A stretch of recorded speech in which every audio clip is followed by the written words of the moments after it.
Hi guys, kung gusto mong mabago ang pananaw mo sa pagkakaroon ng utang, tapusin mo tong video ko na to kasi sobrang dami mong matututunan dito na hindi itinuro sa school natin before. So most of people thinking debt is bad. At iyon din ang dahilan kung bakit maraming tao ang natatakot magsimula ng negosyo. Lumaki kasi tayo na paulit-ulit na naririnig ang payo na mag-ipon ka ng pera, iwasan mo ang utang, mas mabuti nang walang utang, tama? Pero ang hindi alam ng karamihan, iba ang paraan na ginagamit ng maraming mayayaman at negosyante pagdating sa pera. Hindi sila basta natatakot sa utang. Sa halip, ginagamit nila ito bilang tool para makabili ng asset na kumikita. May dalawang klase kasi ng utang, ang bad debt at good debt. Ang bad debt ay yung utang na ginagamit sa mga bagay na hindi kumikita, tulad ng bagong cellphone, gadgets, luho o kotse na walang income. Habang ginagamit mo ang mga yon, bumababa ang value pero patuloy kang nagbabayad. Tama? Pero mga negosyante, ang kinukuha nilang utang ay yung good debt. Ibig sabihin, utang na ginagamit para bumili ng asset na may income. So, kuha ka ng ballpen tsaka cellphone. Ito, pakinggan mong mabuti yung bibigay kong example sa inyo para mas maintindihan nyo, isulat nyo.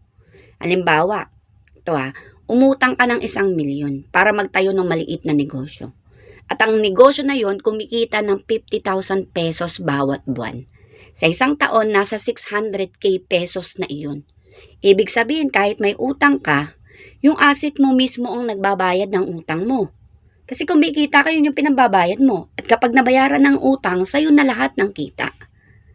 'Di ba? Parang babayaran mo lang siya ng one year and sabihin natin ng ilang months, halos 2 years mo lang siya mabayaran. Bayad mo na yung 1,000,000, tapos the rest, sa'yo na yung kita. 'Di ba? Para mas madali mong maintindihan, eto, bibigyan pa kita ng isang example pa. Isipin mo ang kwento ng dalawang tao na may parehong opportunity na may 1,000,000 pesos na negosyo o property. Okay? Si person A, takot siya sa utang. Sabi niya, mag-iipon muna ako. Ayoko ng utang. Kaya nag-ipon siya ng 10,000 every month. Pero kung iisipin mo, aabutin siya ng halos 8 to 10 years bago mabuo ang 1,000,000. At kadalasan, pagdating ng panahon na may pera na siya, tumaas na ang presyo ng negosyo o property at wala nang opportunity na nakita niya dati. Siyempre, 8 to 10 years na marami nang pwedeng magbago, tama? Samantala, si person B ay risk taker. Pero hindi reckless calculated risk taker siya. So nakakita siya ng opportunity, isang maliit na apartment na binibenta ng 1,000,000. So may bangko na pumayag magpahiram kaya umutang siya. Ang apartment ay may 4 na units na paupahan. Okay? Ibig sabihin may 20,000 pesos na income kada buwan ang pumapasok sa kanya. Ang hulog niya sa loan ay sabi natin halimbawa 12,000 pesos monthly. Kapag binawas ang hulog sa kita, may natitira pa siyang 8,000 pesos every month. Diba? Nakakapagbayad siya ng utang niya, may kita pa siya ng 8,000 pesos.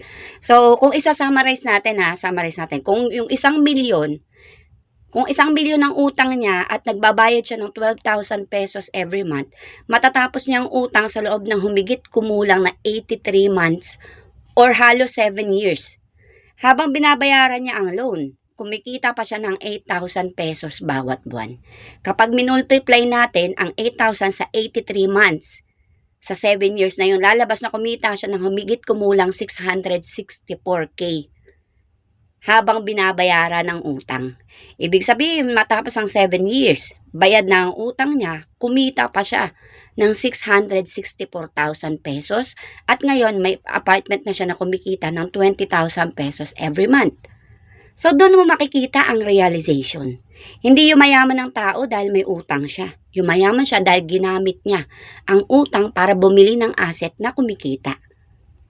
Diba? Kaya kung mapapansin mo, ang mga taong sobrang takot sa utang, kadalasan sila yung walang nasisimulan. Hindi dahil mahina sila, kundi dahil natatakot sila sa risk. Pero mga negosyante, alam nila na may risk talaga. Sa negosyo, totoo yan. At naiintindihan nila na mas malaking risk ang walang ginagawa. Lalo na sa atin na mga OFW. Ilang taon na ba tayo nagtatrabaho sa ibang bansa para kumita at magpadala sa pamilya? Pero kung salary lang ang inaasahan natin, kapag may nangyari tulad ng crisis, mawalan ng trabaho, o kailangan umuwi biglang hihinto ang income. Tama?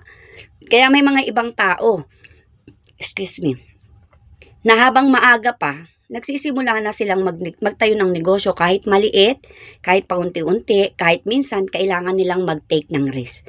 Hindi lahat ng utang masama. Ang masamang utang ay yung walang balik na income. Pero ang utang na ginagamit para gumawa ng asset, ang isa sa mga dahilan kung bakit maraming negosyante ang yumayaman. Hindi sila naghihintay ng tamang panahon, sila ang gumagawa ng opportunity. Parang si person A, naghintay ng tamang panahon, tapos si person B ang gumawa ng sariling opportunity. So, sino ang panalo? 'Di ba? Sino ang paldo? Si person B. Tama? Kaya ang tanong, kung takot ka ba sa utang? 'Di ba? Pero ang mas mahalaga talaga na tanong dapat natin, may asset ba na nagbabayad ng utang mo? Meron ba? Kumuha ka ng cellphone, may nagbabayad ng utang mo? Wala. Salary mo. Tama? Sa mundo ng negosyo, hindi ang taong walang utang ang nananalo. Ang nananalo ay yung taong marunong gumamit ng utang para kumita.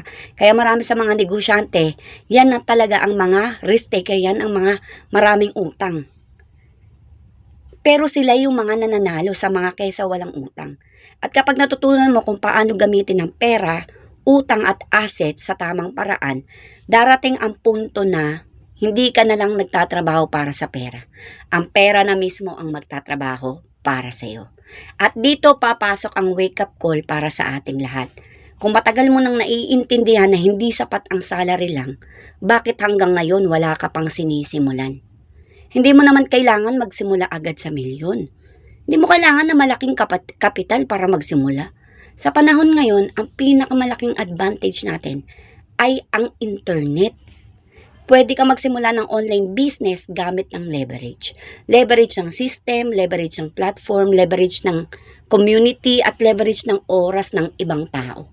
Ibig sabihin, kahit maliit ang puhunan mo, unti-unti mo itong mapapalago hanggang sa dumating ang panahon na ang system na mismo ang magge-generate ng income para sa'yo.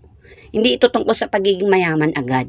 Ito ay tungkol sa pagsisimula habang maaga pa.